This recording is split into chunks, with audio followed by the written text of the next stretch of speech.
almost there, just 9 days to Christmas. Good morning. Welcome to your perfect day start of the morning brief. I'm Kayode Okikelu here in Lagos. And I'm Jeffrey Uzoma. It's a brand new week, so let's get it started. Kayode, I wanted to say, I discovered that a lot of people struggle to pronounce my name.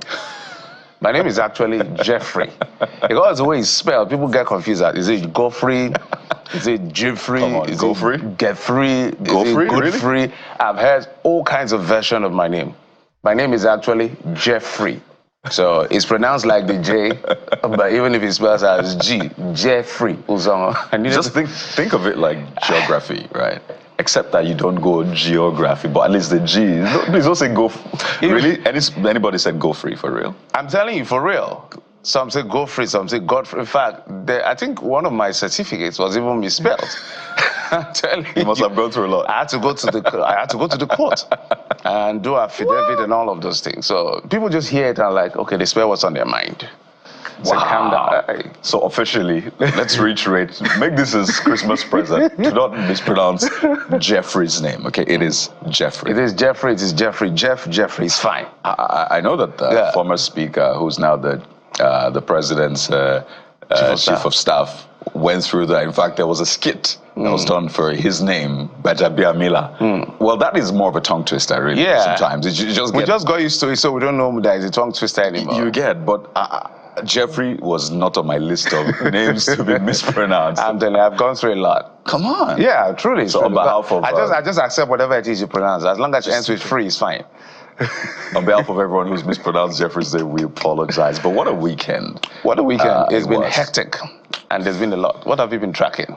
Quite a number of things. And some of those things we'll unveil for you on the show this morning. Some of them in our top stories, in our conversations, and in our trends. So this is a good reason for you to stick right here with us on the morning brief. But let's sort of unpack. Since it's 9 days to Christmas, officially Monday, December the 16th, what do we have for you on the show this morning? Well, let's get right into it. As 2024 draws to a close, yes, we're counting down to the end of the year as well.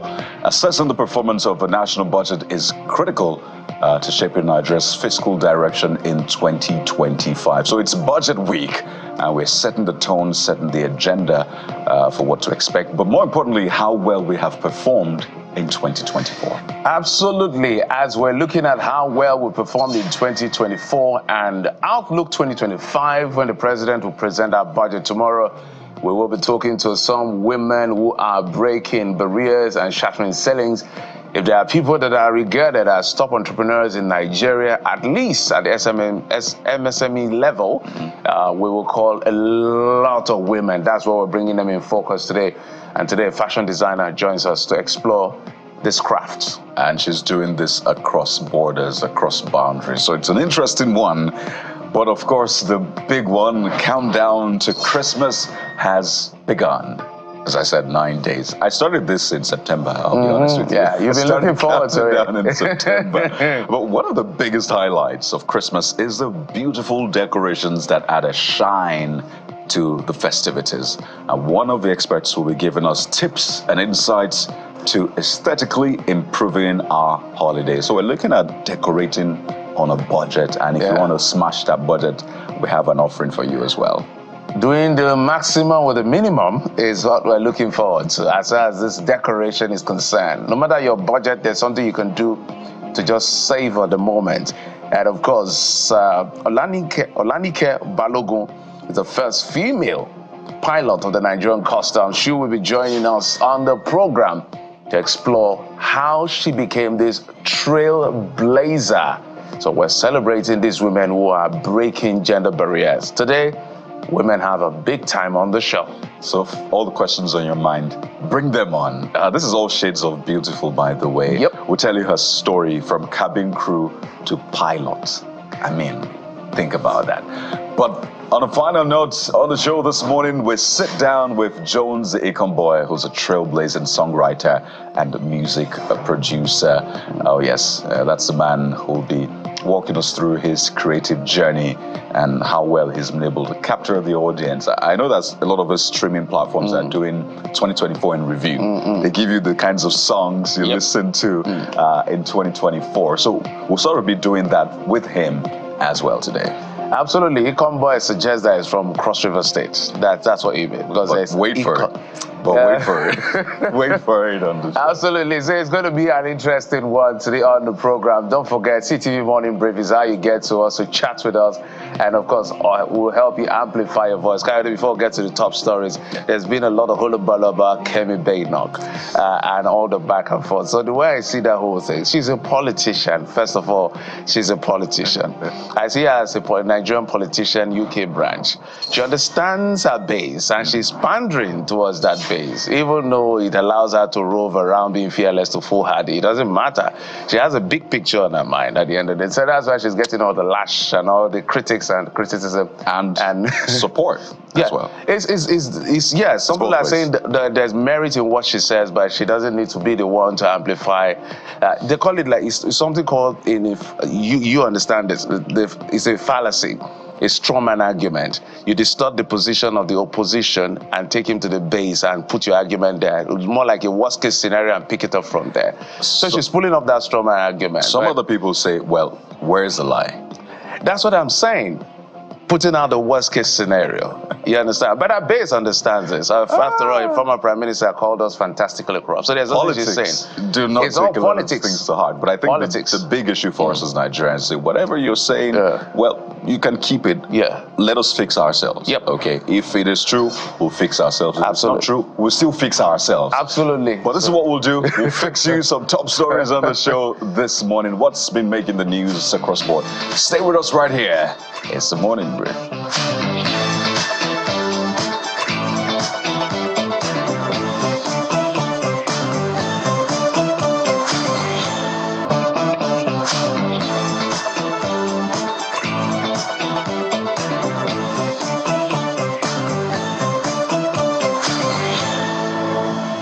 On the brief this morning is President Bola Tinubu calling on leaders of the economic community of West African states to emulate Ghana's democratic practice, and that follows the successful presidential and parliamentary elections in that country. In his opening speech at the 66th ordinary session of the ECOWAS Authority of Heads of State and Government in Abuja, President Tinubu notes that what happened in Ghana is worthy of emulation by other countries in that region. And staying with the ECOWAS story, Nigeria has paid its accrued debt of 85 billion naira owed to the economic community of West African states. President of ECOWAS Commission Omar Torre, while disclosing this at the opening of the 66th ordinary session of ECOWAS Heads of Authority of Heads of State and Government in Abuja, said Nigeria, under the leadership of President Tinubu, had cleared its levies from 2023 to date, and this is the first time in 19 years that Nigeria will pay 100% of its ECOWAS levy.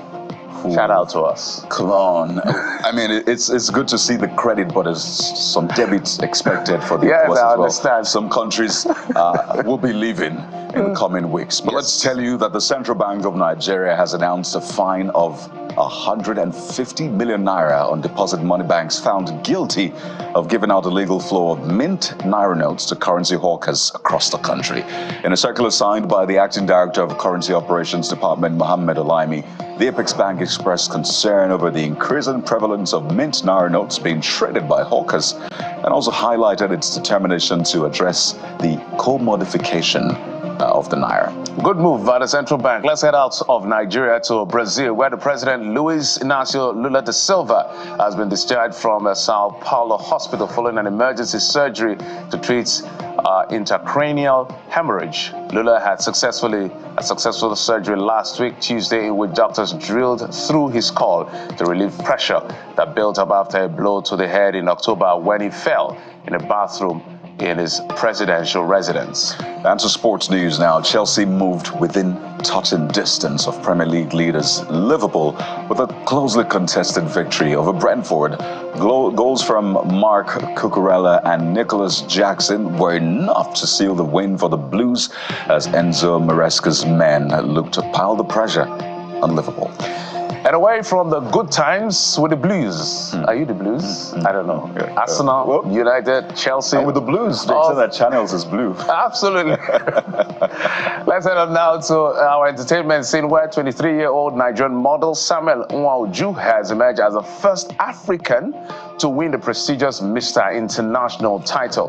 The 16th edition of the pageant which took place in Bangkok, Thailand, attracted contestants from 47 countries around the world. So yet again, we are doing big things as far as our culture and entertainment is concerned. So congratulations to him. We hope to chat with him someday. Absolutely. Very soon, by the way. And that's where we're starting off with the trends. This trended over the weekend, and it was good to see a Nigerian, not just a Nigerian, an African winning Mr. International for the very first time. So let's just show you moments when our very own Wajagu Samuel Chinemerim became the first African to win the Mr. International title. 23-year-old software engineer competed against 40 contestants from around the world to win that coveted crown. Well, more like something else that was given to him, but we'd like to see the moment where he won Mr. International. I was asking, is it like a male version of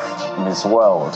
What? We can take that. We can take that. So take a look at this. Male version of Miss World, kind of, in case you're trying to contextualize it, but take a look. And now, the new Mr. International 2024 is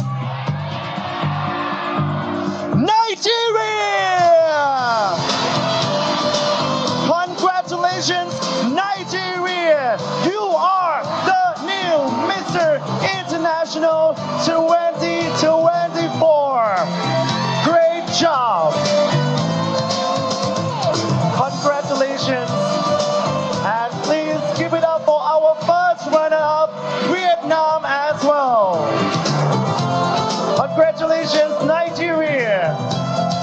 And now allow me to welcome our reigning Mr. International 2024. All of the moments. Well, this speaks to the fact that Nigeria doesn't just have beautiful women, we also have good-looking, intelligent gentlemen that can, compete at any stage, including Mr. International.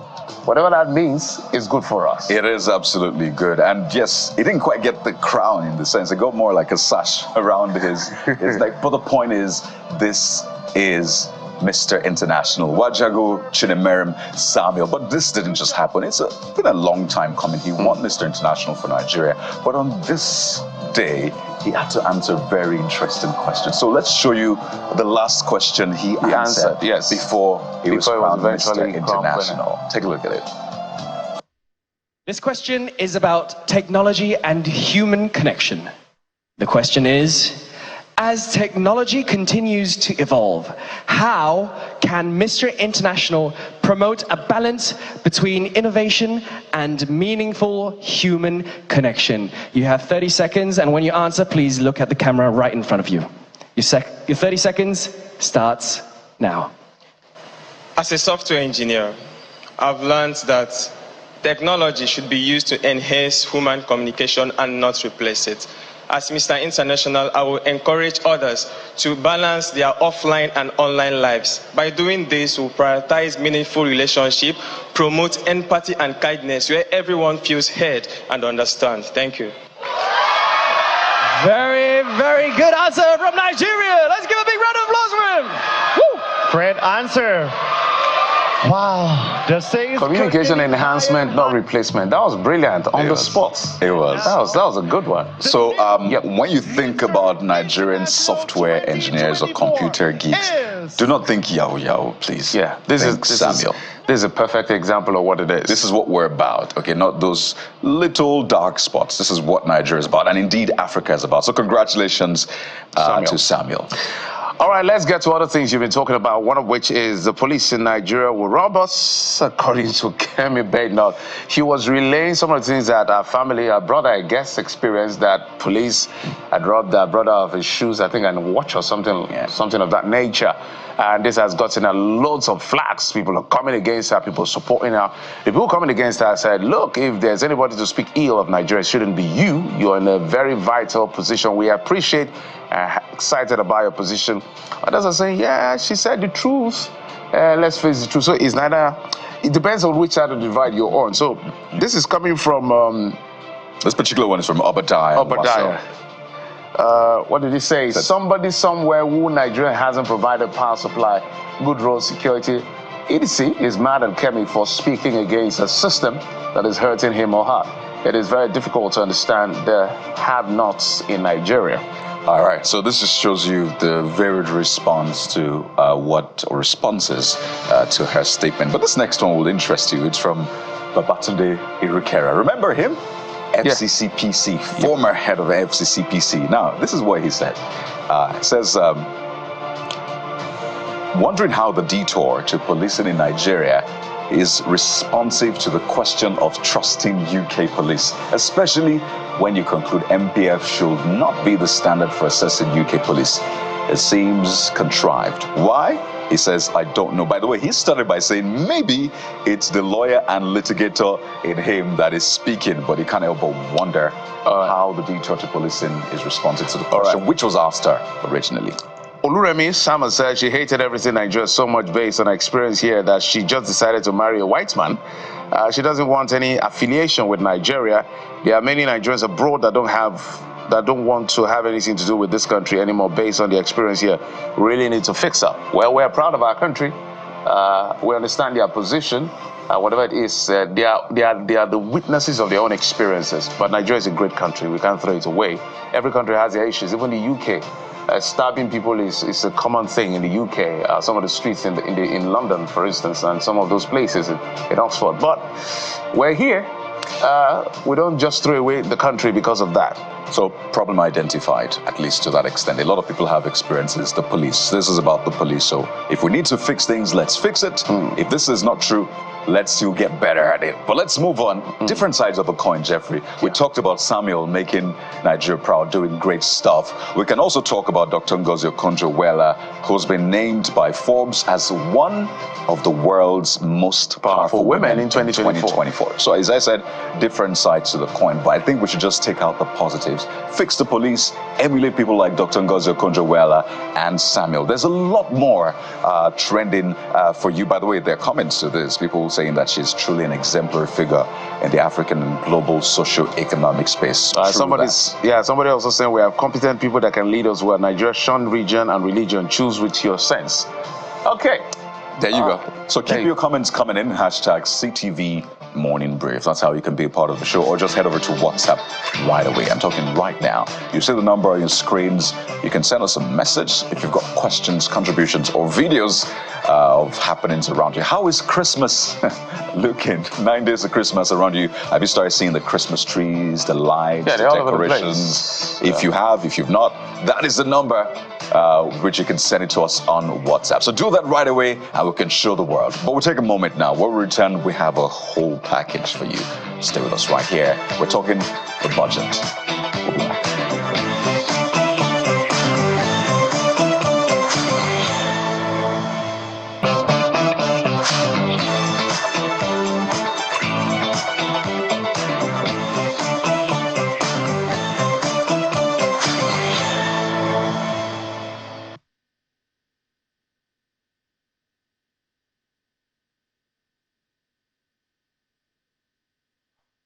So let's get right into it. In the coming days, President Bola Tinubu is expected to present the 2025 appropriation bill for a joint session of the National Assembly.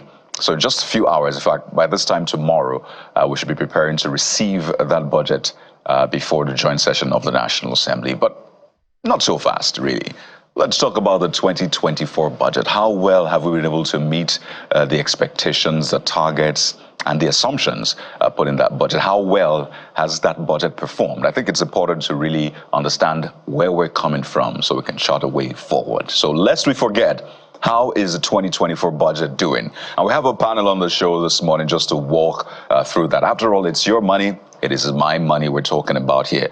We have joining us from our Abuja studio, a financial analyst, Mr. Johnson Olugbenro. Welcome to the Morning Brief, as well as Professor of Finance and Entrepreneurship, Kaduna State University, Professor Yusha Ango joins us virtually. We'll expand the panel as the show goes on. But let me start with you, Mr. Olugbenro. Looking at the Budget Office of the Federation's website, you see the performance of the budget, at least for the second quarter so far.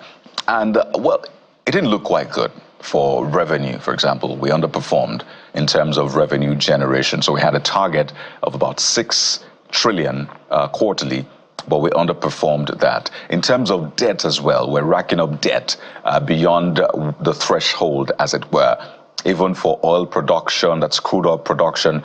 But largely, when you look at the budget performance for 2024, would you say it has underperformed? Has it done averagely well or overperformed for you? Good morning, viewers. It's my pleasure to be here. Of course, if you look at the 2024 budget, I think in my view, and I believe in the view of many Nigerians, I think objectively, it's fair to say it has underperformed. And look at the metrics that you've quoted earlier. You want to look at the FX. The assumption was that it will be at about 750 to dollar. We know what it is today. It went as high as maybe 1.7 at some point. Now it's coming down. You want to look at in terms of the crude oil production per day. It was projected at about 1.8. We haven't met up. It was rumored maybe sometime last month that maybe we're doing around that number when Dangote refinery came on the scene, but the official numbers are not saying that. You want to look at pretty much all the assumptions really were completely off tangent, and this has been our experience in Nigeria. So I will say it has totally underperformed, just putting it mildly. So when we look at 2024's performance and we say it has underperformed, I'll try to relate this to an athlete, for example, or footballer, right? So spend a lot of money, lots of hopes. And I don't want to mention any footballer so I don't get in trouble this morning. And for that season, the player that you expected to get at least 10 goals, a few assists, did not net as much. What are we expected to do? And I know this is still work in progress, right? So what are some of the things we need to fix? So they will suggest, for example, change the position of the player. So instead of the central midfielder, put the player on the wing. Maybe that's where the strength is. Or take that player off team and put the player on the bench so the player can go through some more training. So let's relate this to the budget now and sort of break it down. We've seen the underperformance, but what are some of the antidotes to this underperformance for you, particularly the ones you've identified? Okay, so I think we probably need to do a combination of both, of everything you've said. Some have to change their wings, some have to get back to the bench, some have to send them off on loan, completely, and just, bring in new players that can perform. I think if we're not going to be too critical with the administration, people have said, well, that was their first budget. The 2024 budget was their first budget of this administration. They met a lot of crises on ground, and then, we have to understand where they are coming from and all of that. But let's even look at this 2024 budget. When the budget went to National Assembly and it came out, we're all shocked. We saw how the budget was padded up, and that wouldn't have been an issue. We were thinking, okay, let's see the items that made up for the difference. To our surprise, we were shocked to see very unthinkable items, on the list. In terms of how some traditional rulers, you know them more than I do, some projects that we didn't think were priority to, the economic recovery agenda of the government, of the Mr. President. So if you look at the genesis, so we have to go back to the process of even, how do we come up with these numbers? Budgets are done on assumptions of some economic data. So the first thing is, for me, the first antidote that I speak about everywhere on all media platforms is, if we don't get our data right, we've missed the whole point. As long as you are planning with the wrong data that are not reliable, it will interest you to know how we come up with what we even call unemployment. The last time I checked is if you are gainfully employed for at least an hour a week, you are deemed you are deemed employed, and I mean you can't work with that. So the integrity of the data, how do we collect this data? Is the government sincere? The agencies of government who are responsible for helping us, gather this data, analyze them, and process them, how reliable are the data that we are using? And even with the poor data that we have, you also want to look at the sincerity of purpose on the side of the government. Let's even play the devil's advocate, right? Let's even take the numbers for what they are, and let's believe that government has done that with the best of intentions. You will see report from reliable sources how that many of the so-called infrastructure projects are more or less compensation packages, to party members, which is not supposed to be, and more or less rub my back, I rub your back, kind of thing between the executive and those in the National Assembly. We have to move away from that. As long as we continue to do, and by the way, I know we're not yet talking about the 2025 budget. I was telling someone that don't even mention 47 trillion because it hasn't gone to the National Assembly. We all have to wait until tomorrow when the budget gets into the National Assembly and comes back. We might be talking maybe in excess of 50 trillion. Well, at the end of the day. We'll still get there. We'll get there. We'll get to the 2025 budget, but it's a valid point you have made. And I'd like to take this to Professor Yushal Ango, Professor of Finance and Entrepreneurship, Kaduna State University. Well, for the unemployment figure you mentioned, by the way, they say it's the ILO's new methodology for measuring unemployment and the rest, just to put it out there.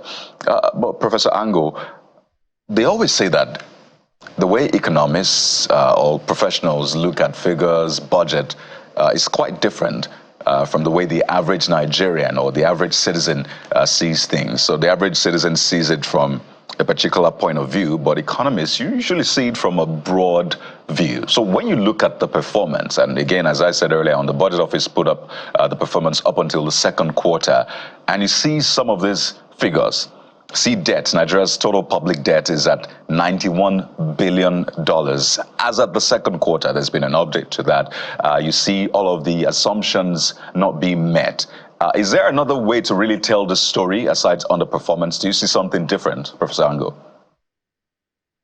Yes, well, there are a few things that are different. One of them, obviously, was that when the budget was submitted to the National Assembly, the assumption was dollar would exchange at 750, but when they brought it out, it was at 800.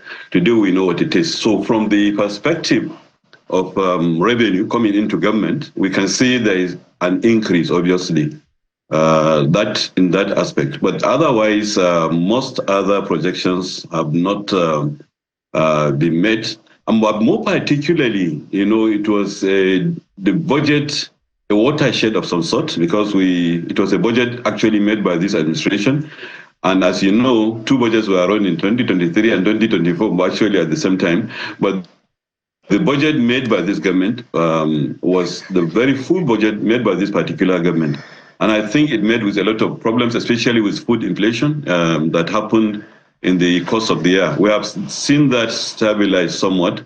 But in terms of the total picture of the budget, what we have is a budget that was designed right from the beginning to be more actually inclined towards recurrent, because what you look at as recurrent is both what is projected as recurrent and what was supposed to be paid as payment for due obligations. So if you put those together, they are far outweigh the projected capital budget right from the onset. So in that sense, we have done very well, quote and unquote, in making it more of a recurrent budget. And then in terms of deficit, yes, the budget was designed to have deficit, and the deficit had to be financed both by foreign and local debts of some sort. Based on what we have been seeing of recent, of the number of debts that have been approved by the National Assembly, we can say we have met, quote and unquote again, that particular requirement. But for the average Nigerian, it's been a very difficult year, especially, like I said, because of the inflation.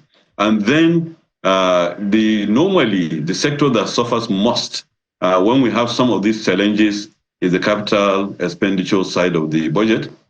So you hardly see much, in terms of capital expenditure, and that is what will impact the average Nigerian more than anything. So we are in, if you like, some form of transition, and let's just pray that we'll stabilize better. Of course, we are seeing some positive signs in terms of the foreign reserves, improving. We hope to see better management of the foreign exchange market, and therefore reduction in inflation, and then more focus on the capital on the capital side of the budget. So if we have that, I believe that will assist substantially.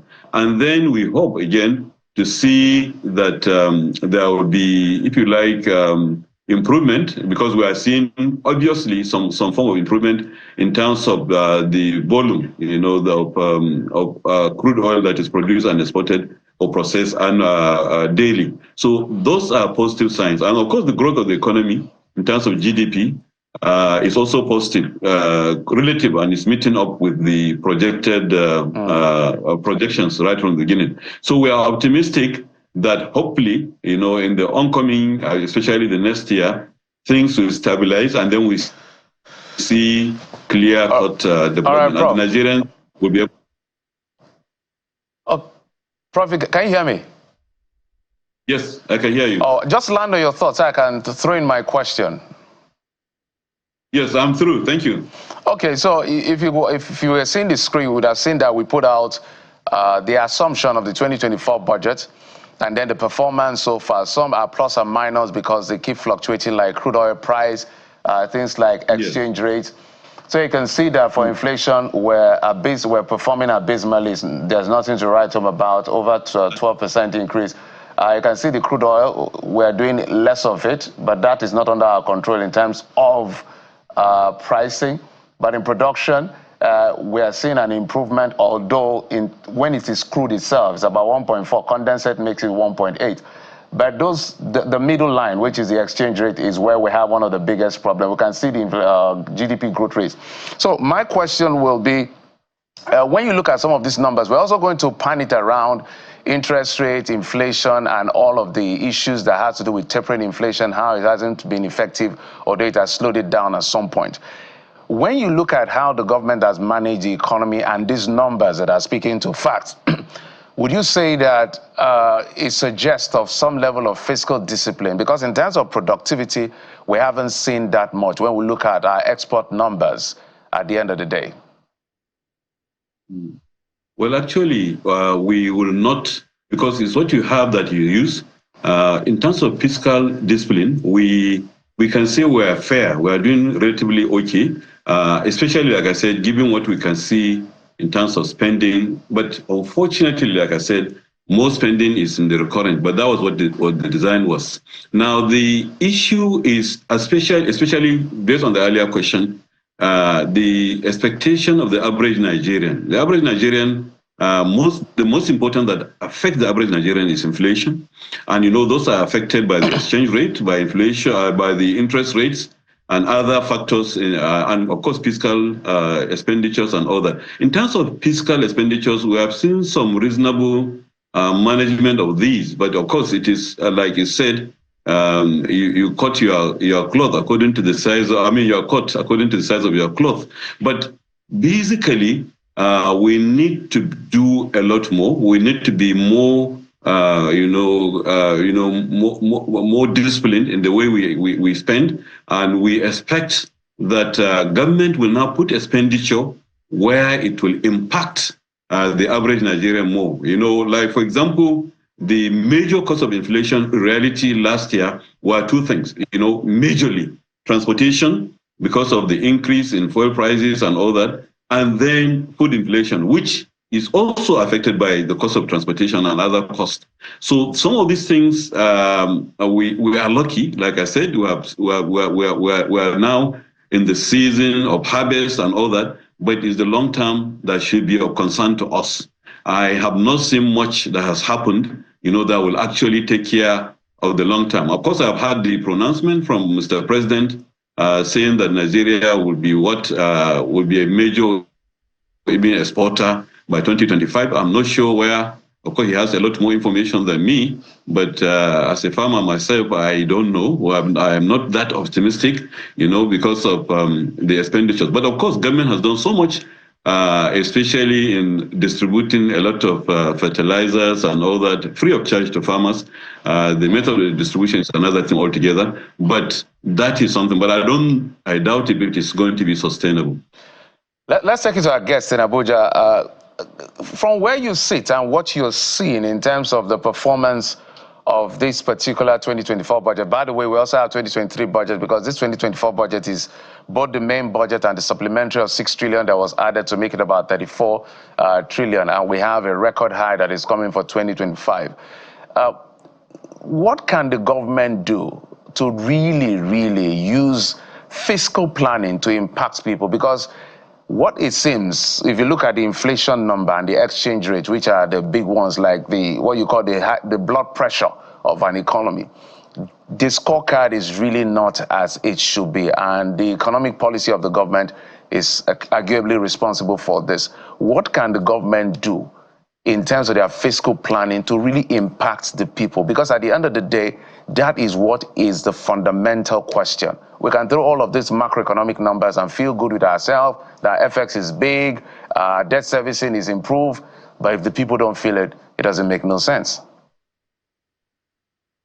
Yeah, exactly. And that agrees with my line of thought as well, because you need to go to the illiterate woman at the corner shop of your estate and ask her, between last year and now, how will you rate this government? You can just do that experiment. Just speak to random people, speak to Danfo drivers and conductors, and just have a feel of what they have to say, about the economy. Because sometimes, even numbers can be manipulated to achieve certain objectives. Like I was saying the other time, you can always manipulate data, and just achieve a gain that is not really there. But what I think we need to do, I spoke about improving our data earlier. One other thing I also think we need to do is that we need to have consistency in our entire fiscal framework, fiscal policy framework. Sometimes what we have seen in the past, which we also have seen, fairly even in this administration, is that sometimes policies of government are often not designed to harmonize themselves. So you see, you don't see that harmony there. So you see, you are making gain on this side, and then another policy just comes, and then the few gains that you have made from one policy is completely lost out, from other kind of policies. Which is why, for instance, we are hopeful that it's as if the government has finally woken up to realize that error, because probably with the new all form of reform that is ongoing now, the Nigerian tax bill and all of that, we hope that at the end of it all, they will be able to solve that problem. So you often see this inconsistency in policy. In fact, even between ministries, departments, and agencies, you see customs trying to do one thing, and then immigration trying to do another. Then aviation is doing something completely different. So at the end of the day, it's as if these guys are not talking to themselves. So if we harmonize our policies, we need to sit down together and look at the impact of one policy on, other areas of the economy. If we do that, we will definitely have better results, compared to what we used to have in the past. And thankfully, you mentioned 2023 budget. We also, towards the end of the administration, the last administration, towards the end, we saw all kind of things. We saw particularly the last few months of the administration. We saw things that was even against our own rule. We were playing against our own rules. We introduced policies that was against for instance, if you look at the national tax policy that says that there has to be a minimum of 90 days if you are introducing a new law or you are amending an existing one. We just saw all kind of mismatch, and that didn't help us very much. And that's how we got to where we are. And one other thing I also think we need to do is that there has to be that discipline You can't tell me that I should manage, as a leader of my house. If we are going out of protein, I leave the remaining ones for my children. That's what a leader will do. It's okay, guys, you can have it. But I can't be taking 4 meat, I'm taking 10 meat in my plate. Then I'm trying to explain to my children that, you guys have to manage, things are hard. I mean, they won't understand me. And that's where many Nigerians have found themselves. So we see the leadership telling us we should be patient. In my entire adult life, I've always heard how we need to be patient, with the government, things will improve, things will get better. And truly, if Nigerians are impatient at this point, you can't really blame them. Because we've heard this in our entire adult life. Especially when you now look on the side of government and you see that what they are asking us to do, they are not necessarily living by their own tenet. So it becomes very difficult to want to identify with what they are doing. So these are some of the things that I think we can do in the immediate. We have to be more disciplined. We have to prioritize expenditure, reduce the cost of governance, merge ministry that has to be merged, scrap the ones that are not really contributing much to the economy, and then just reduce the expenditure to the BRS minimum. Not just that you come out and tell us. We've seen instances where the government has come and told us, they are reducing this, but in the same week, you are hearing another news that is the exact opposite of what they have told us. So if we can have a combination of this and we are sincere, and we deploy these resources into the areas and the aspect of economy where they are meant for, right. And we are accountable and we are transparent, I believe we will see our numbers will get better, and I believe that the economy will get a better chance at recovery. All right, Mr. Olubiru, let's take this to Professor Ango. And I want you to speak to some of the points you raised, at least one of it, which is the call for patience. One, do you think this government deserves that kind of extra patience from Nigerians, understanding that Nigerians have been asked to be patient for decades now, so it's something they're used to. So does this government deserve that patience? Does it look like the patience will pay off? That's on the one hand. On the other hand is, for you, I know there's a lot of academic rigor involved in what you do. Have you been able to pinpoint the agenda, or where this government stands on the spectrum? Is this a government that is more socialist in nature? Can you tell from its spending? Or it's more capitalist in nature? Is it for division of wealth or for retention of wealth? Prof, is that something you've been able to figure for this government? Professor Ango, that's for you, please. Oh, sorry, I didn't get the question. Two questions. I was asking, on the one hand, do you think this government deserves extra patience from Nigerians? Have you seen the government at least showing that it deserves that, on the one hand? On the second hand is, have you also been able to pinpoint what this government is about? Is it socialist or capitalist? Is it about division of wealth or retention of wealth? Have you been able to get a sense of this government's stance? Well, let me start with the second one. I clearly is capitalist. I don't see any socialist inclination. What I see more is capitalist inclination. We have been doing so much under this government, to meet up more or less with clear prescriptions of what we know, typical of the Bretton Woods institutions. So that definitely that is not socialist at all. What we have seen is more of inclination towards capitalism. Now, as to whether we should be more patient, I mean, of course, Nigerians are very patient people. We have passed through a lot, and I believe after this year, because this is the year that the government is having its own full budget, that it crafted itself, I believe Nigerians can be patient enough and then watch until 2025 and see whether their lives will be better. Certainly, reforms comes a lot of, because government said it's been doing reforms, and reforms typically have to come with some pains.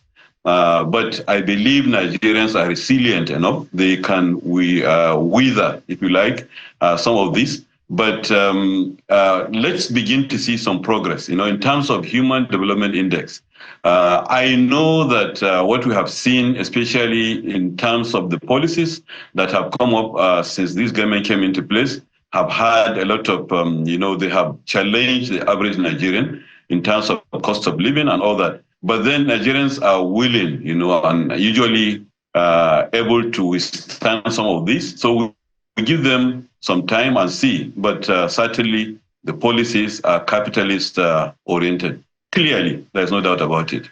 All right, Prof. I'm happy you mentioned that, because some people argue that according to Section 16 of the Constitution, Nigeria should be panning towards left of center, more like a socialist welfare state. But it's a hybrid of many things that sometimes really not easy to define. But I was in a study on our GDP trajectory from when the government picked up. By the way, this is the second full year budget of this government. The first full year was 2024, and 2025 is going to be the second full year budget. So we can put that fact correctly for everybody who is listening. Help us understand, because they picked up the GDP at somewhere above 2.5 or 2 point something. Now it's about 3.4. But how does the growth of I'm trying to understand the contradiction, if that is the right word, between GDP growing and companies closing shop or scaling down their operations or literally divesting. Now, the GDP growth is good. It's a positive development. It shows that the economy as a whole is moving up. We have seen better days. We have seen 2014, 2015, when we had GDP growth of about 8%, in Nigeria. And given what the president himself said, when he came into power, that he wanted to see an economy that has a GDP of $1 trillion economy, then we have a long way to go. So basically, to achieve that, we need to have clear-cut GDP growth, and GDP growth that will also have impact on the Human Development Index. GDP growth that will actually assist Nigerians and bring more Nigerians out of poverty. GDP growth that will enhance, if you like, the average GDP per capita of the average Nigerian. That is what we want to see. Because if inflation is rising much higher than GDP growth, then what we are seeing in effect will actually be negative growth. Now, put this side by side with the fact that a lot of multinationals are leaving the country.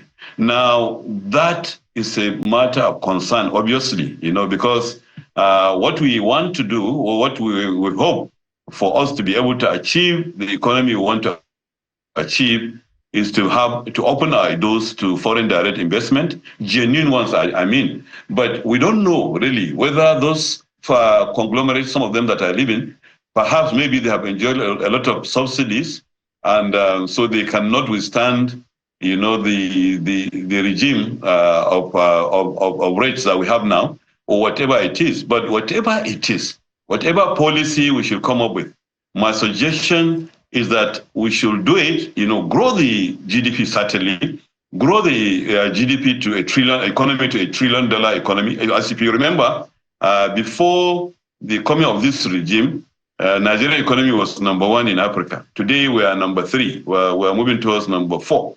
Why? Because of devaluation. Because if you look at the economy, you have to look at it in terms of, in dollar terms. That is how GDP is rated. So we moving to 1 trillion economy is becoming a Herculean task. So what perhaps that means is that we should now government should deliberately come up with policies that will, kickstart a lot of activity economically, internally, because we can do it. China did it internally before it opened its doors. We can do it. We have the population, we have the resilience, we have the dedicated and committed Nigerians, we have very industrious Nigerians. If we deliberately develop an economy that is growing from within, and moving, perhaps we can achieve that. We can also take advantage of a lot of opportunities around us. African Free Trade Acta that has come into effect. A lot of things we can do. Perhaps that is what we need to do. But sincerely, it's not good that some companies are leaving. We don't know why they are moving. If they are moving because they have enjoyed very convenient, very soft. Maybe they are not able to withstand the difficult terrains we are going through. My apologies. Some of the reasons they gave, of course, is the business environment, cost of production, all of that issue. But let's take you to Professor Mohammed on this one. Professor Mohammed, one of the things that was raised, or people are raising as concern, the government said, look, endure, we're in the right direction, and all of that. Okay, maybe we'll take it to Mr. Agbenro on this one. Endure, we're in the right direction. But people are saying, I don't understand what direction you're going, and life is getting worse for us because, of course, the numbers speak for themselves. The cost of living speaks for itself. Mr. Agbenro, in your view, is the government in the right direction? And if they are in the wrong direction, what will be that right direction? It's a difficult question to answer.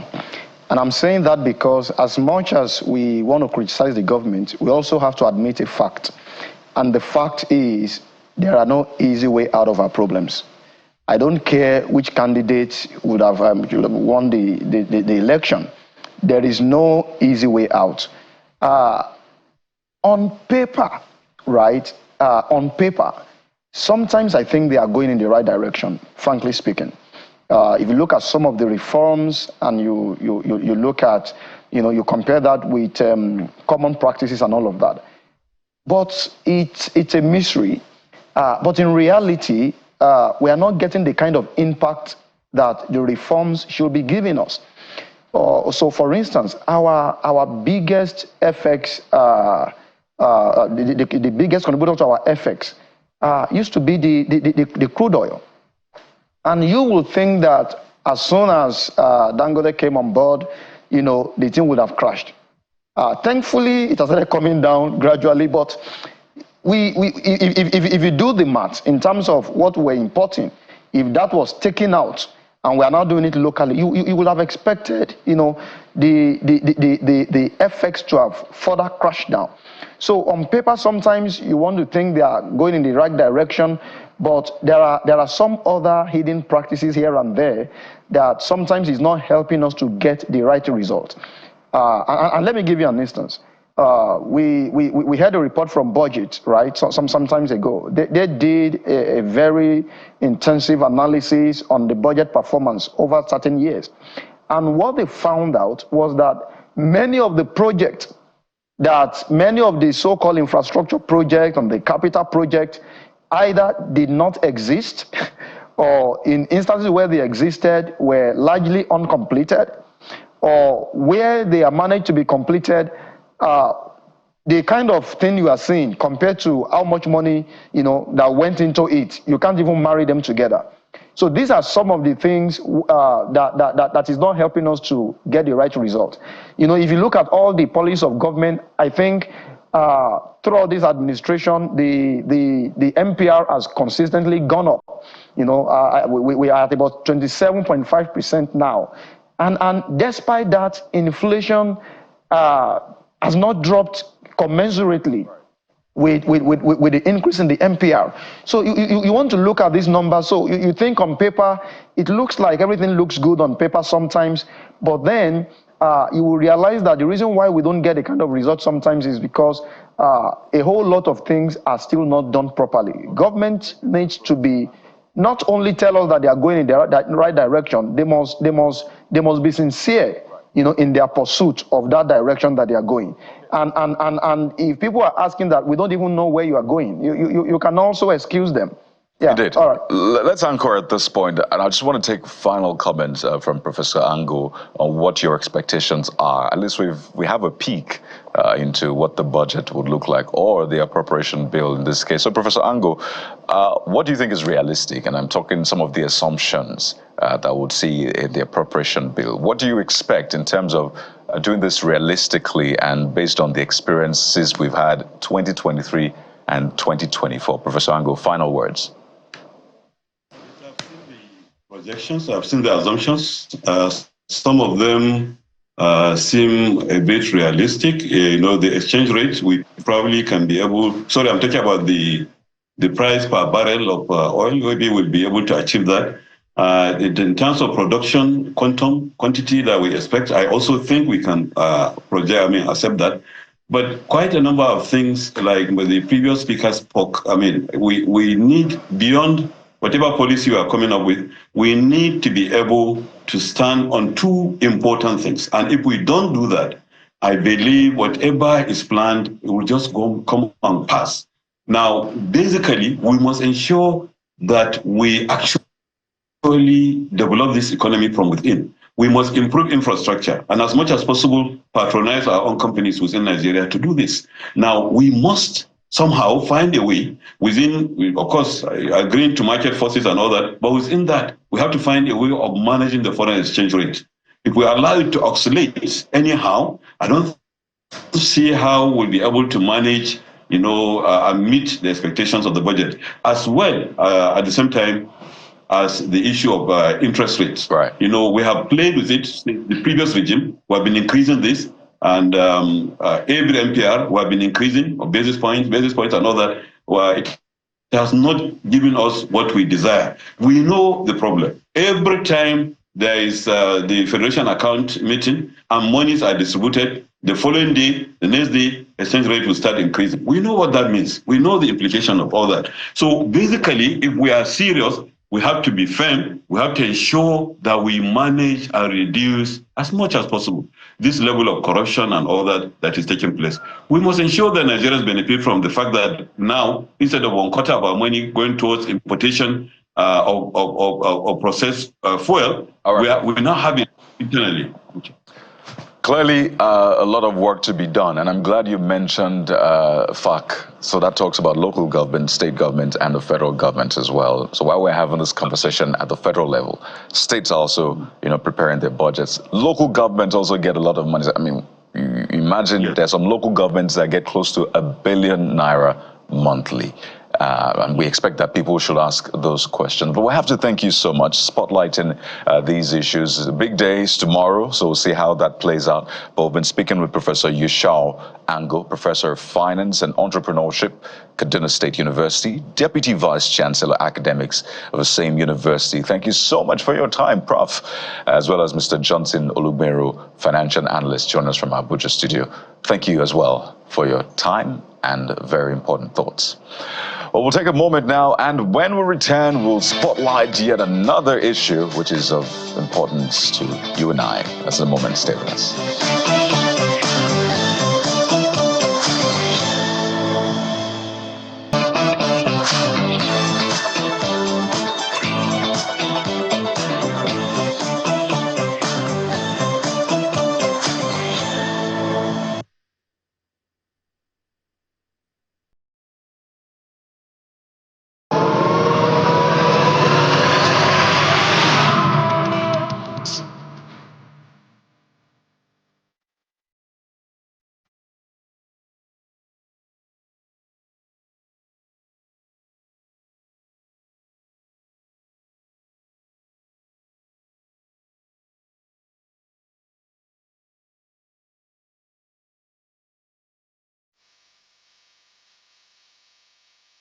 Well, we talked about Mr. International today on the program, and of course, Nigerians have been celebrating that. So I'm trying to put myself together so I look right. So look like you're because we want to talk to a fashion designer and all of that. Okay, don't mind us, it's just part of it. We are celebrating women in business, entrepreneurs who are doing big things. And this lady, she is the co-founder of Runway Dubai and also a fashion designer. You can see her right on your screen. Modupe Amonze joins us from Dubai. Thank you so much for coming on the program, madam. Thank you for having me. I appreciate it. Yeah, that's how we say it in Nigeria, madam. We don't say madam. Just joking. How are you doing? Okay, let's get straight to it. I'm sure you have your impression on Mr. International, won by Nigeria and an African for the very first time. Let's begin from there, because that is your space as far as pageantry, fashion, and all of that is concerned. Yes. I'm just so impressed with his confidence. I was just watching the speech that he gave, and I was really, really impressed. And I know that we have more talent hiding there in Nigeria that is yet to be exposed. So I'm really excited about it. Talk to us about taking things like fashion that are seen as quite liberal in context to a very conservative society like the UAE, although we know they've opened up to a lot of things.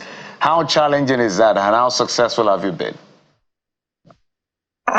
In terms of challenges, I would say we have evolved with trying to convince people with sustainability at the forefront.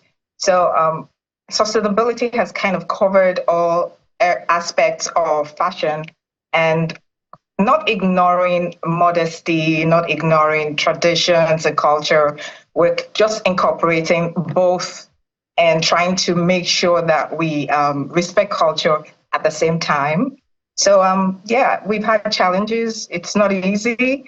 The first time I came here, I'd never seen an abaya before, and an abaya is the cultural wear of the women here in the UAE. But right now I wear it all the time. I love it and I celebrate it. And I was the first to actually fuse the culture of an abaya with our African prints. So it's really exciting. We have more far to go, but we're excited about what's going on right now. That's beautiful to hear, the fact that you've evolved. That's the point of this, exactly. And I see something very interesting with your social media footprint. Your handle is called Blessed with Black, right? And when Jeffrey was talking about, or you actually talked about, there's a lot of talent hidden in Nigeria. You have decided to take that talent out there, and you're preaching that message, Blessed with Black. So perhaps you can walk us through why you first own that and what that has done to your career and the work you're doing with Run with Dubai.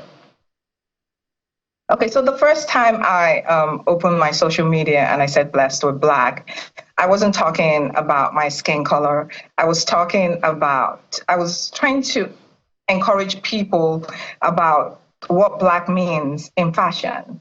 Black means a lot of things that will inspire you, actually. And I was really inspired by the abaya. It's Black, yes, what the cultural wear here. But fashion has evolved, and you can see it in different colors now. But the actual reason why they wear Black, is really inspiring. So I want people to do their homework and know, the roots of culture. So that's why I said I'm blessed with Black. So basically, there's been that misconception. Black means something, and white means another thing. And that's why I wanted to spotlight that. In fact, most colors are derived from black. Without black, there won't be that color in that sense. But now let's talk about the work that you're doing. You've talked about the styles, using abaya and merging it with African prints and the rest. But Jeffrey asked a very important question earlier on. How well is this being received in what some will describe as a conservative environment? So in terms of you innovating, you adapting, what specifically have you been able to do? So do you have to do cold calls, elevator pitches? Do you knock on doors? Do you seek funding? I imagine it's very challenging. So speak to us about specifics. So maybe someone who's thinking about taking Nigerian fashion to, let's say, Iceland, for example, will learn from you. Okay, so this is the way I approach this. I use my platform to encourage fashion students. We have competitions. So I come up with ideas every year. So one year we had the year of Zayed, and I gave them an African print, all the students. I said, this is just 1 yard of an African print. We want the cultural abaya in different ways. Respect culture, but come up with red carpet abaya styles. And I tell you, it was really inspiring. So these are the ways in which I try to, even the parents, I try to convince them, where we're going with, especially we preach sustainability. So I tell them this yard, I know it's just 1 yard and it's challenging, the colors, the African print colors, but they came up with amazing stuff. So this is how I inspire them. So maybe you've mentioned it in passing, but for you as a person, walk us through the complexities of reimagination, because that's what fashion really is. Nothing really new. We're just trying to reimagine what is existing. Talk to us about that. So I'll tell you a background story. When I was young, very young, my auntie used to tell me I'm wasteful. And it used to make me feel bad, but I would actually have a dress and deconstruct and reconstruct the stress. That was just me. I never accepted something just as it was, you know. And growing up, my dad made us study fashion design, and I found myself in the world of sustainability, and that's why I brought back this passion, this love for reconstructing things, for not throwing away things, for making old things new. So every year, I always have a new idea and I take it to the schools and I tell them, listen, this is an idea. I want you to bring it to life on Runway Dubai in November. So, yeah. So you teach, you also showcase. Yeah. It's very interesting how you play across the value chain, right? But again, I want you to speak to how to discover yourself. Right, because some people say, I want to go into fashion, and you're like, is it really for you? Maybe play in the marketing space or play in another part of the value chain. So how do you really discover yourself, and what are the opportunities in that value chain? I know you've mentioned teaching. There's also the opportunity in Runway, but what are the different opportunities so people begin to see that, oh, I don't really have to be a tailor in that sense because it's fad. I can do other things in the value chain and still make good money and succeed. Absolutely. So when I mentor students, I actually study them. There's some students that think they're passionate about fashion, but they're passionate about something else. But I will tell you, creativity is for everyone. Don't exclude yourself. So I try to make sure they find themselves through different things. We have singing, fashion journalism, there's sustainability, and then there's different things that students can plug themselves into. So having said that, we always try to help students. There's a student that came to meet me one time and she showed me her collection. But you know, I noticed something about her glasses, her shades, and I said, why don't you do like a capsule collection on shades? And she was a bit upset, you know, with me. And guess what? She's a famous shades designer as we speak. So it's you just have to find your passion, and your passion doesn't really lie on any other person's passion. You might think, oh, because my friend loves this, oh, I must love this, or my sister loves this, that means I automatically. No, you have to sit down and really work yourself through what you want to do for life.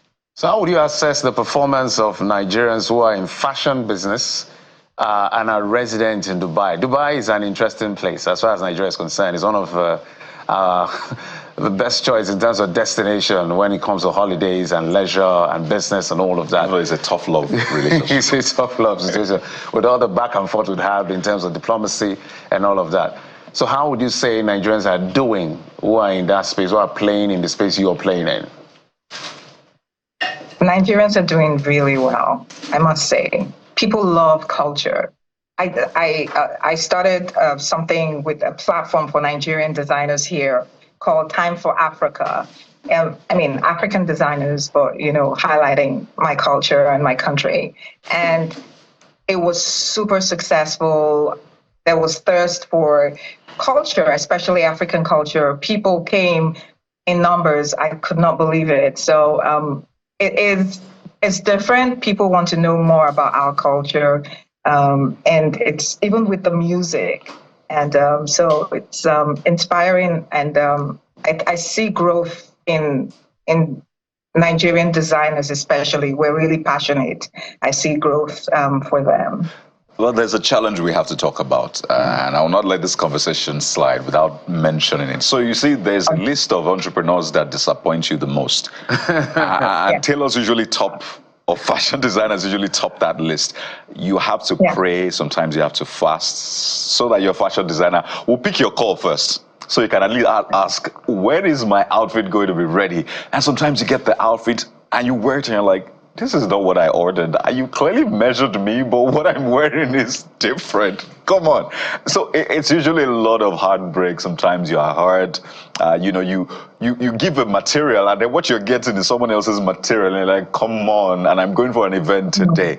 So maybe walk us through what goes on in the space, in the creative space and the minds of fashion designers, that you sometimes get these issues. Because as I said, tailors, fashion designers are top on that list of entrepreneurs that give us heartbreak from time to time. Hey, and this is not taken away from the brilliance and creativity. A fashion designer is not necessarily a tailor, so in school we teach them fashion and design. We don't teach them tailoring. Maybe if it's a short course, yes, we have machines, we teach them tailoring. We teach them how to be organized as tailors. Most tailors are not organized. Tailors are so passionate and so talented, but they're not organized, a lot of them. So that is missing in some curriculums, especially when it comes to those short tailoring courses. And some people just go ahead and do YouTube videos and say, okay, I'm a tailor. No, that doesn't qualify you at all. And that's where the gap is. You end up having people that have never studied how to actually tailor tailoring. And that's where you get the heartbreaks. That's where you get the disappointments. So, yeah, that's why I want to clear that up. Christmas is coming now, and I see a lot of heartbreaks on the way. Jeffrey. Absolutely, Boss. Thank you so much for the incredible work you're doing, exporting Nigeria down to Dubai and that region. Modukwe Omonze, fashion designer, co-founder, Runway Dubai. Thank you for coming on the program. Thank you. Thank you so much. Thank you for having me. Absolutely.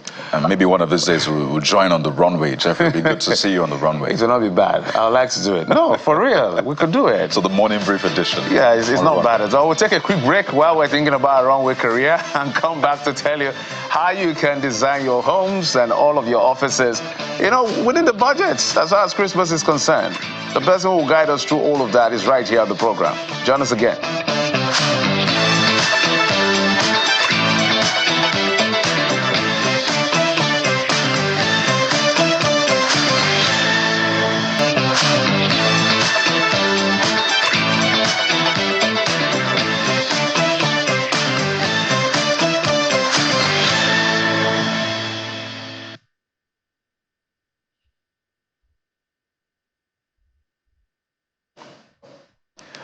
Yes, we get to that point where we talked about Madam Agatha Jedida, Chief Operating Officer, Jedida's Grant Services, joins us right now. Yes, Madam, we've been waiting for you for the records. We've been talking about Christmas for a very long time. He's the countdown chief. He's been, how many days now? So it's 9 days to Christmas. Depends how you're counting, really. Some counts this day, but for me, it is 9 days to Christmas, and that's why we have you, Madam Agatha. Absolutely. So to walk us through, how to decorate. So a lot of people, some people, the economy is not in a good place. Yes. People are having challenges even getting by, not talk of buying Christmas tree or decorating. So you're here to guide us on how we can, do it within the budget. So okay, so before we go in, I actually have, a DIY. This is typical of Christmas decorations. There's always a lot going on. Yes. So I have a lot here. And I want to say, even with the economic situation, we can repurpose the ones we have already in the house. Okay. So if you have something already, you could just change it. Something from 1990. Yes, you can, actually. And if you have bottles that are at home, it's just for you to use your what you call Christmas light. That's your LED light, the string light. Yeah. To just wrap around them. Maybe you spray the bottle in a different color, and voila, you have something. You have something. That's good. Yes. So pet bottles, that's the plastic bottles. No, wine bottles. Wine bottles. Those are better. Okay, that's Those are better. Yes. And you can find twigs, around.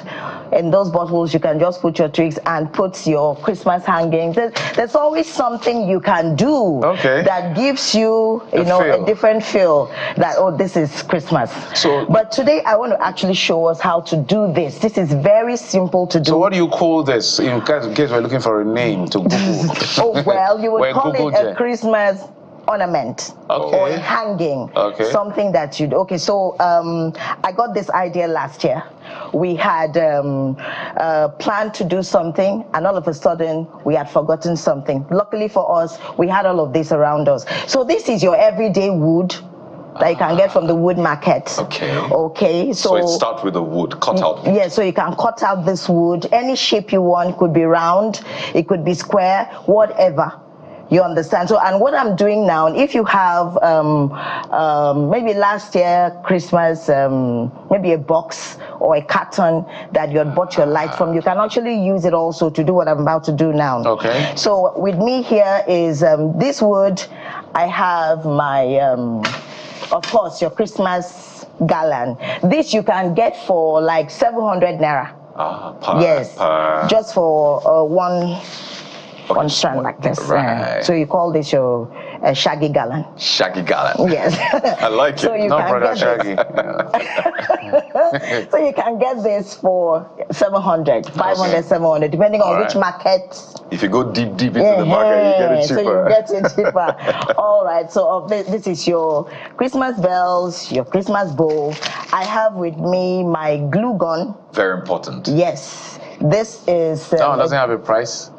For this one, so for this one, if you meet somebody that has old stock, you can get it for 4,000. If you don't, you get it for 5,000. But you could just buy your glue stick and melt it with your candle. So so you won't say, I did not have a glue gun, so I can't get it made. You just buy your glue stick. Glue stick is 200 naira. Per stick. Yes. Okay, 700, 200. I'm doing the math for people. 4,000. Okay, and then you buy your candle. Don't forget candle and matches. Okay. So now, this, I also have my fishing line.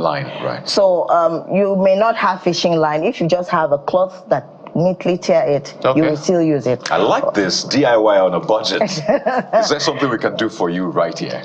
I would like to help. Yes, you need help? Yes. So I want to get this wrapped around here. Around this. So whenever you need our help, just let us know. I want an assistant now. Let's do this. Okay. I'm the assistant. Jeffrey, do you want to join? I'm waiting. We pay well, by the way. We pay per hour. I'm watching. Okay, so have this. Let me set Is there something I can help you hold? So this is heart-shaped wood? Yes, the heart-shaped wood. Okay, we can't go too far because this is connected here. I can come closer. Okay, so we have this, put this right here. So what we're doing is putting the glue on the wood at the bottom. At the bottom, so we start here. How quickly does it glue or does it gum? It's already done. Okay. Okay, so now we begin to wrap round. This is for this particular shape. Yes, for this particular shape. So if it's a rounded shape, you don't even need to use as much as I will use for this heart-shaped one. Okay, hold this. Now we need to insert this to give it more tension. Okay. Because it's shifted. Thank you. All right, so this goes here, and we take it round. You may not need to glue anymore, just take it round. You can just take it round. Yes, just take it round. So that way you conserve your glue. Yes, take it round. This is so cool. Take it round. It's very, very simple. And you can do this with the kids. Yes, that would be more exciting. But you have to be careful with them though, because of the... Do not give them the gun. Yes. You hold the gun. Now, No, put it in. Okay. So it helps me push this other one forward. I see. All right then. Okay, so there we are. Just hold it. That's for this one. Holds that position. Okay, we can already see it. Yes, so we take the next one. Okay. So just apply the glue here for me. So that's where we'll pick the next one from. Yes. Guys, I feel so good. I feel like you're planting. Okay, so we just wrap this round. Okay. So that's a trick. There's something you did there. You did not wrap it around. You wrapped because it around just one side. One because side it's of the heart house. shape, Yes, okay. So I wrapped it round there. I just need to point that out to the people. Okay, thank you. Thank you. You're a fantastic assistant. Thank you. Thank you. Well paid assistant. Thank you. I'll send you my invoice, by the way. No, we've got you covered. All right, so I cut this. All right. So that we can end it here. Okay, so just give me glue. Just glue the top, no. The edge. This edge here. Yeah. Yeah, we got to be fast. We got the time. Yeah, already. Don't worry, it's Christmas. It's Christmas. Already done. We have all the time in the world. Oh. All right, so here again, just add. Jeffrey, do you want to try it? No, it's okay. I'm watching. That's It's just a gun. Okay. Are you sure? It's just a gun. It feels good. Yeah, It's not just a gun. It's a It's different kind a gum gun. non-lethal gun. Okay, so just put it right here for Pressure me. it. That's fine. Okay, so before we go further, I need to put the string here. All right. Okay. Okay. So do we still need the gun? Yes, we will need the gun to complete it, but let me put the string first. So I'm a gunman right here, a non-gunman. Okay. How long do we want it? I think we should make it longer so we could put it over here. Okay. So, Let's go. All right. all right, so I hope you're doing this through. yes, through this. Please do that. Thank you. Okay. I hope it won't come out. Like, No, my eyes it are will not. good. No, it won't come. Can tie? No. So you now tie it where Where do I tie? Here? At that point. I'm looking at how that would Okay, so work we want to there. try and mount Let's it. try and mount it first before we complete it. Hold on, Mr. Jeffrey. This way. Okay. Okay, so if we... It has gone. Don't worry, put it right back. By the time we put the shaggy gallon on it, you won't have any problems with that. So it's just to show you what this would look like Okay, in your so- home. Is it too much? It's too much now. Okay. So, but this is fine. Yeah, Don't that's why worry. I So made now it a just string. put it here. So we now know the length that we need. Let's continue, please. Let's quickly get this over with. 2 more minutes? Yes. So We are imagine you're doing the decoration in just 6 minutes. Okay. Imagine what you can achieve Just, with 1 hour. that's fine, that's fine. Okay, so... What did you call this again? Shaggy gallons. Okay, shaggy gallons. So if you go to the market, ask them that you want a shaggy gallon. Is that what they call it in Lagos? Yes, they call it Christmas gallon. Because sometimes it's called something else. There's Anthony and there's Anthony. Oh yeah, so put it here, please. Right here. Yes, there, right there. Thank you. That will also put That will block it out. Yes. Okay, so we have 2 minutes, right? 1 more minute? 1 more minute. Okay, so just hang it. Hang it. Okay, pull it more. Wow. Oh, It's okay. Okay. it doesn't want to be hung. It will be hung. It's Where is that Christmas. space? Bring it out. So this is a prototype. This is another one that she made earlier on. Okay, so should we go with that? I wanted to decorate this. Bring the glue gun again. Okay, so just put it right here. Put it We have right to move here. it closer. Okay. Right. Lots of it. Please yeah. do it Lots of yourself. Okay. Lots of it. So basically, we'll be able to find out how we can convert hearts to what this is that we're Wood. looking at. Okay, Yeah, so totally out of time. Okay, we're out of time now. So what I want us to do is to add, so we can bring that down just to show us how to add our, Yes, very important. yes, to this. So please, with the gun, we'll do that here. Do that with this one. Just put it right here. Right there. Thank you, that's enough. Okay, let me hold this. So you look could at have that. this, we'll put this here, and another one, just We can put as much. Yeah. as can put much. as much, So if okay. you're extra like me, you can put a a lot. whole lot on it. So let's just have another one here to look better. Ladies and gentlemen, see what we made right here on the morning brief. Yeah, we're totally out of That's time. Let's run. So this is what we'll do. Okay. We'll so, ask people who've watched to do theirs Okay. and send it in, but this is what you can achieve on a budget, and you can decorate Absolutely. your space. So it won't be said that your space is bland during Christmas. Ladies and gentlemen, this was done by Madam Agatha Adeshigme. She's the Thank Chief you. Operating Officer, Jedida's Grand Services. Thank She you. does the big things, and you can see the small things as well. Thank you so much for Thank helping you make for our having Christmas me. more Thank colorful. you. We can so keep much. this one now. Yes. All right. We'll take a quick break. When we come back, we'll bring you more as far as Christmas is concerned. Join us again. Jeffrey, you're keeping it, right?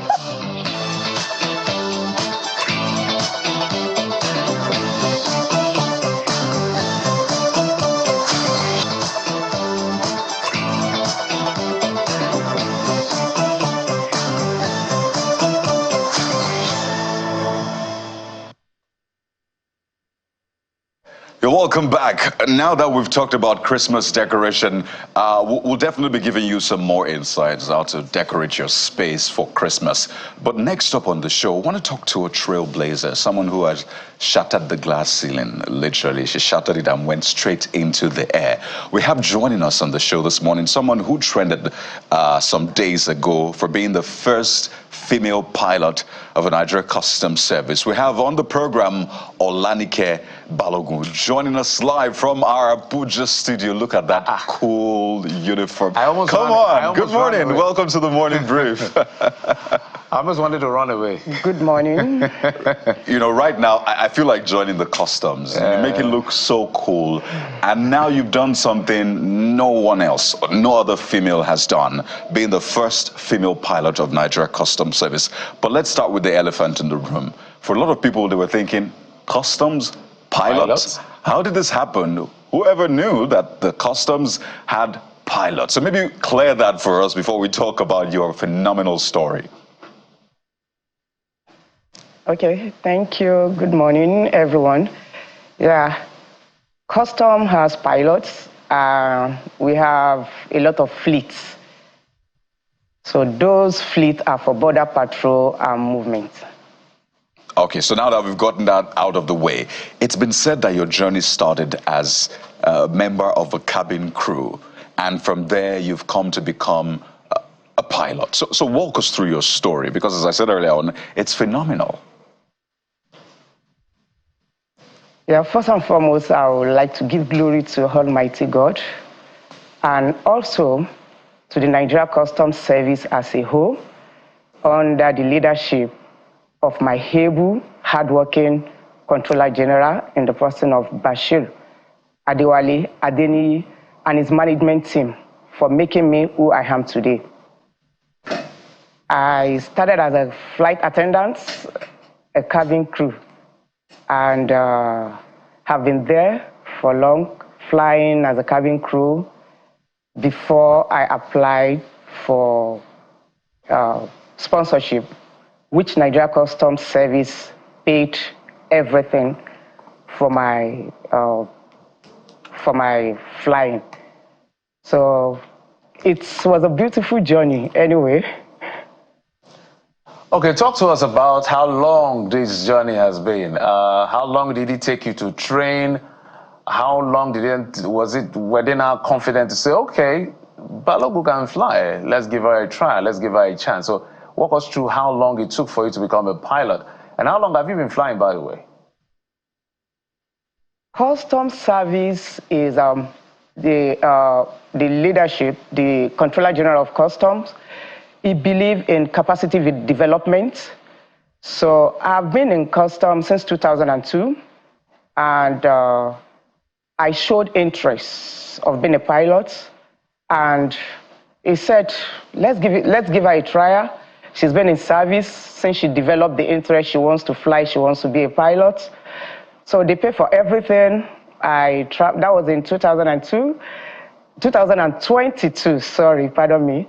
I traveled to the United States of America. I had my training there. I spent 1 year, about 1 year, 3 to 4 months to become a pilot. So I'm still fresh. So how long have you been flying?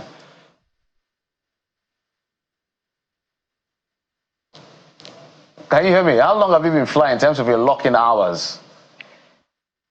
My locking hours, I have actually is like less than 300 hours. I just started. So I just started flying not long.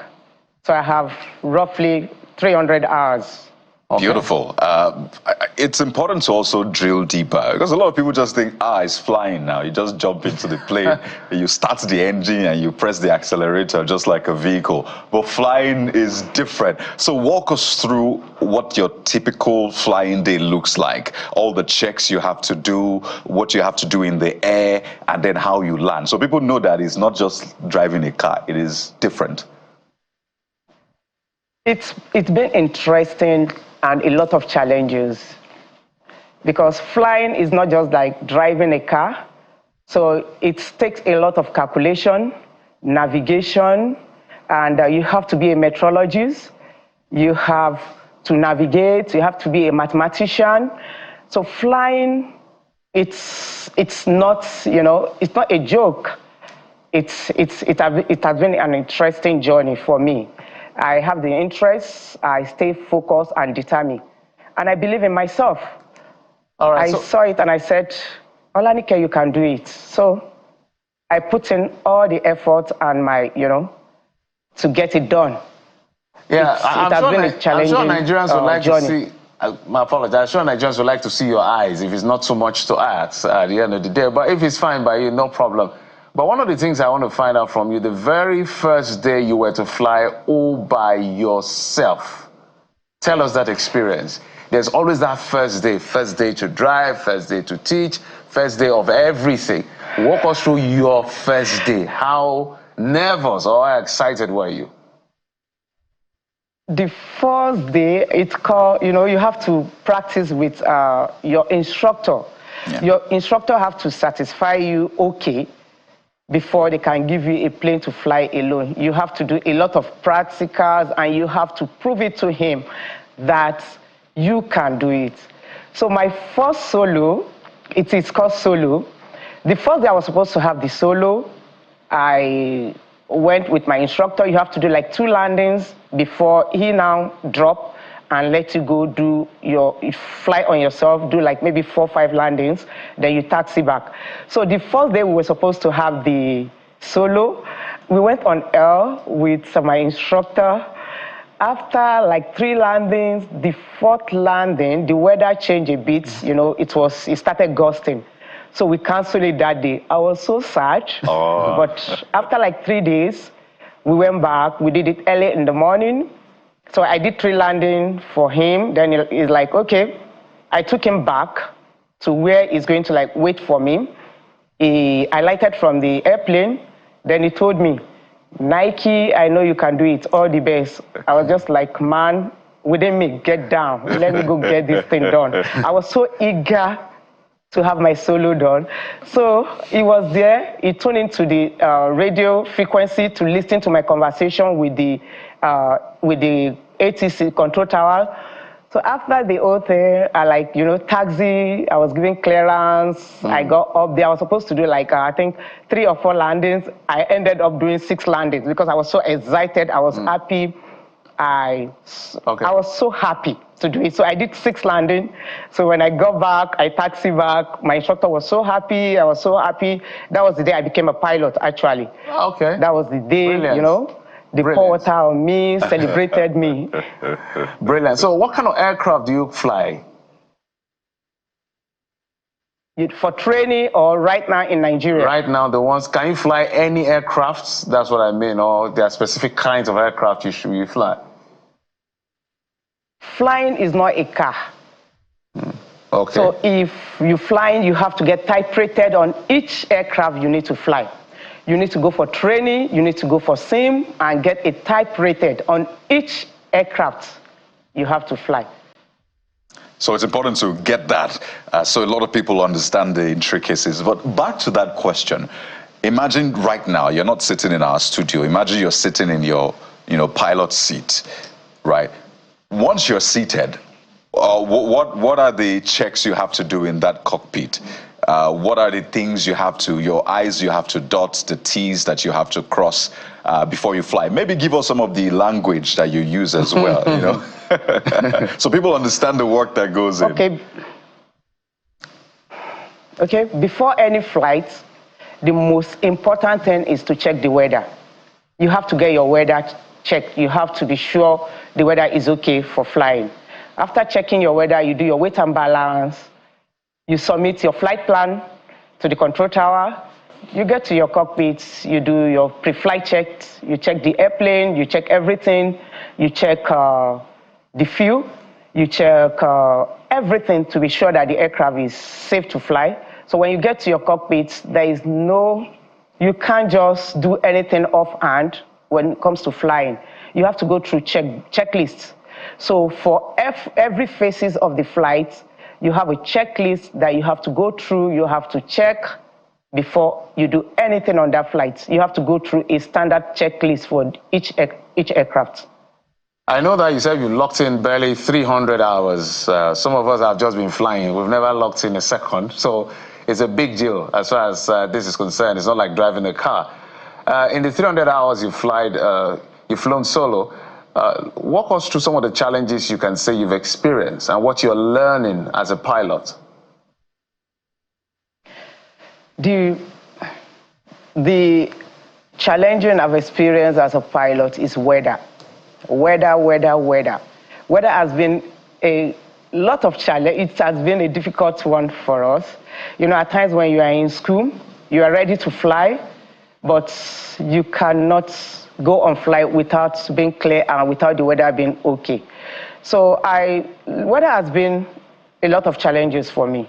It's just weather, nothing else but weather. It's extended my training, it's just weather. Weather has been the main challenges for me. Right, so speak to us as we begin to wind down. We'll get you to speak to the Nigerian girl out there who's looking at you and thinking, can this be me? Maybe get some sort of encouragement out there. I think that will do a lot. But back to the grind now. Since you have returned, how rigorous has the work been? Securing our borders, I imagine you have to patrol from time to time. Just how rigorous is it patrolling, and how much support do you give to those on the ground? How vital is your work to those on the ground? Those on the ground, we work hand in hand with the engineers, technicians, dispatcher, and custom patrol. You know, is a security outlet, which I can't really tell you what we do, but we have a lot of cooperation with the ground and the flight crew. And also, to the ladies out there, you can be me, you can even be better than me, but it takes a lot of determination, focus, hard work, perseverance, and you have to be prayerful. Roger that. Set a goal, know you can do it. You have to believe in yourself. Nobody can do it for you. Stand on it and believe in yourself. So as I say, roger that. We have to thank you so much. The sky is literally not the limit anymore. It is the starting point. We've been speaking with Deputy Superintendent of Customs, Olanaike, as they call you, but I'll just say it as we call it, Olanike Balogun. She's the very first female pilot Nigeria Customs Service. Thank you so much, and wish you the very best. Thank you. I'm glad to be here. Thank you for having me here. I wish you a pleasant day. Thank you, and see you in the skies. See you. Hope to see you. Absolutely. We'll be more than glad. Okay, we'll take just a very quick break. When we come back, there's a lot more for you right here on the program. Join us again.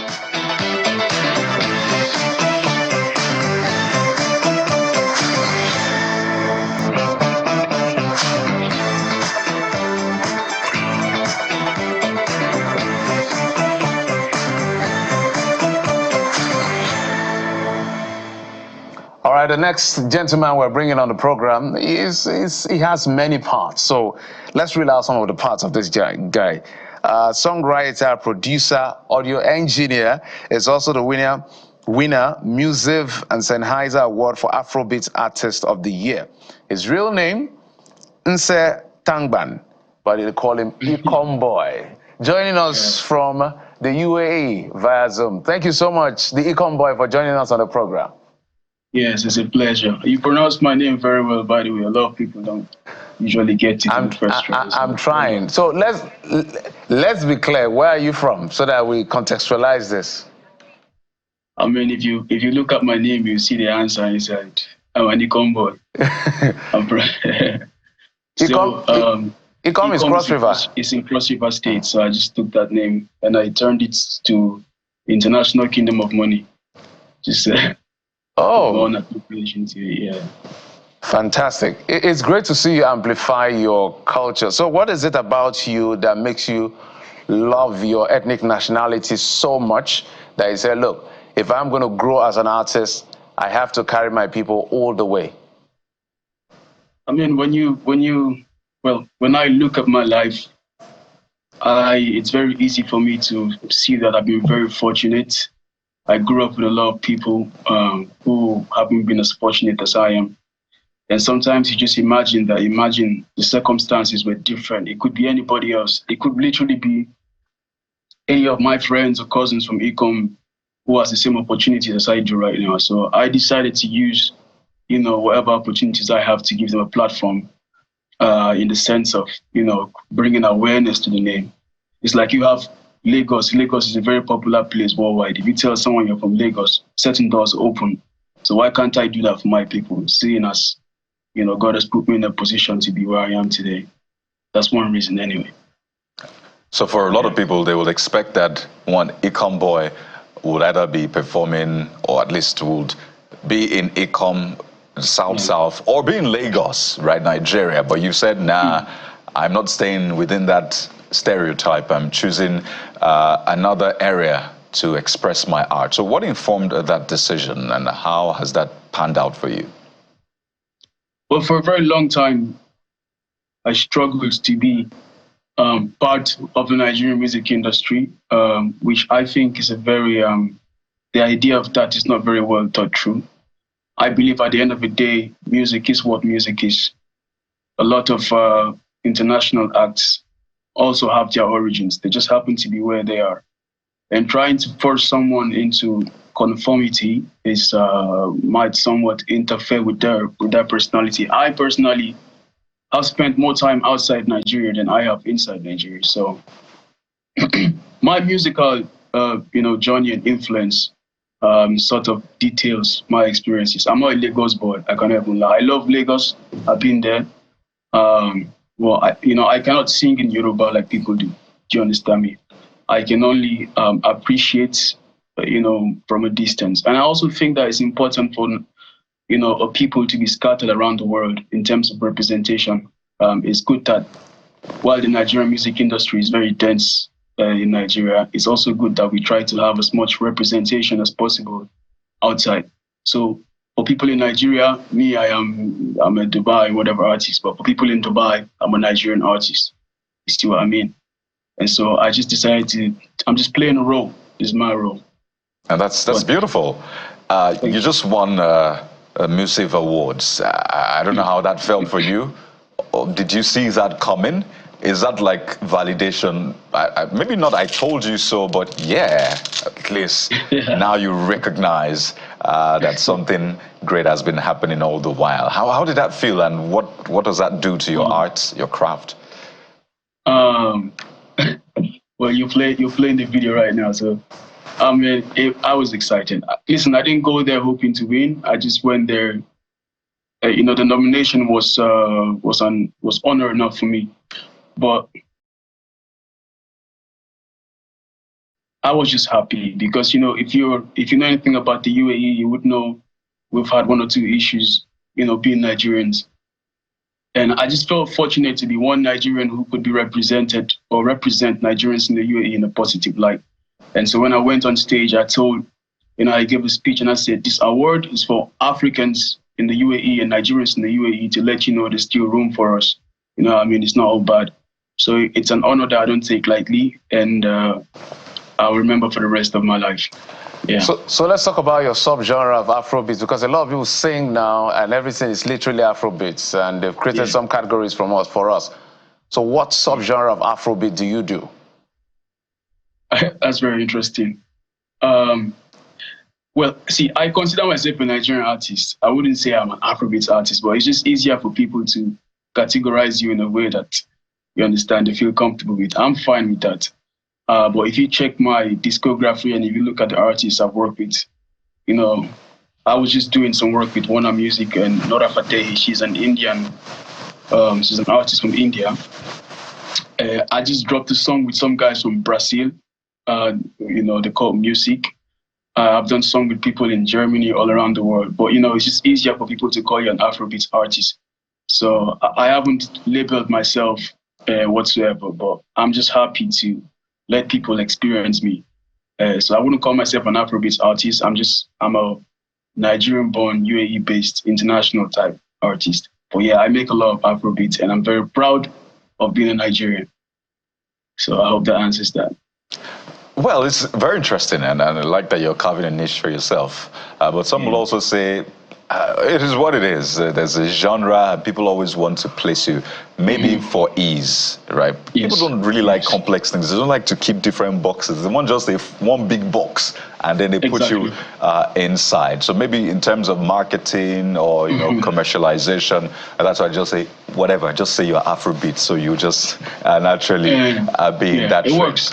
It works, right? But let's talk about what the future holds, right? You say you're a Nigerian artist based in the UAE, and it's been said that there's a lot happening, right, in the entertainment industry, in the music space. It's like crude oil all over again. The world is coming to mine all of the ideas, the personalities, and all of that. But how well are we building an industry that is able to stand the test of time eventually? What do we do with all of that attention? Is that something that also concerns you? Have we been able to build that kind of structure such that we can also have the big music companies here in Nigeria that can then go to other parts of the world to develop and mine in that sense? Yes. You ask very intelligent questions. Thank you. I was at a meeting with music executives from Warner Music, Universal Music, and Sony Music. And I was the only Nigerian in there. And I was just looking, and they were all looking at me like, bro, who invited you? That kind of thing. But some of them knew me. And so I happened to be speaking to a gentleman by the name of Ravi, an elderly Indian gentleman. And he starts talking about Fela, and he starts talking about all these people. And then I go, yeah, but I got to tell you, I just don't feel like, there's a lot of opportunities for, artists like myself in the UAE. He says, man, it's not like that. He says, for example, in the UAE, you have Universal Music MENA, which is Middle East and North Africa. And also they have Universal Nigeria. So here, they sort of like to focus on their artists and stuff like that. And I was just thinking, Nigeria has so much power now, like a lot has been given to Nigeria in terms of how the world has accepted our music. And you're very right, if we can structure that in a way, that can just continually, entertainment is very powerful in that it can advertise people, right? So if we can just structure that in a way that continually puts us in a positive light, it will help. And I believe that the government of Nigeria have to, I like the way you put it as well, you call it crude, like it's crude oil, literally, it's something that's been given to us. You hear about Nigeria in a bad light in many situations, but music is not one of them. So me personally, I think it's something that the government can look into. I don't want to sound, Nigerian government should, but I think it's something that we could really take advantage of here, man.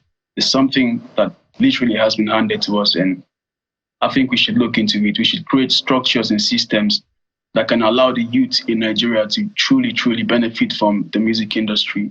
We should decentralize it the more. I have a couple of friends in Dubai who are working on that right now.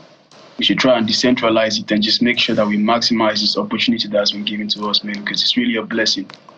And I hope I can play my part in that big picture. All right, we've talked about a lot about you and your career and your winnings, but we didn't hear you sing a thing.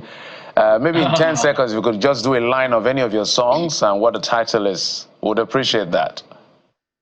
I have a song called Pepper Soup, and that's the song that actually won the award. So it goes like, since I was a little boy, I tell my mama, say, I want to live this way, say, he come boy, not talk too much. I just want from my days, I want to live this way. We go to pepper soup, pepper soup. They go chop on the food. Yeah. Get them. You use pepper soup. Yeah. Who doesn't love pepper soup in this part of the world? We love it. I don't joke with pepper soup. And said Dangban, Econ Boy, winner, Music and Sennheiser Award for Afrobeats Artist of the Year, songwriter, producer, audio engineer. Thank you for coming on the program. Thank you.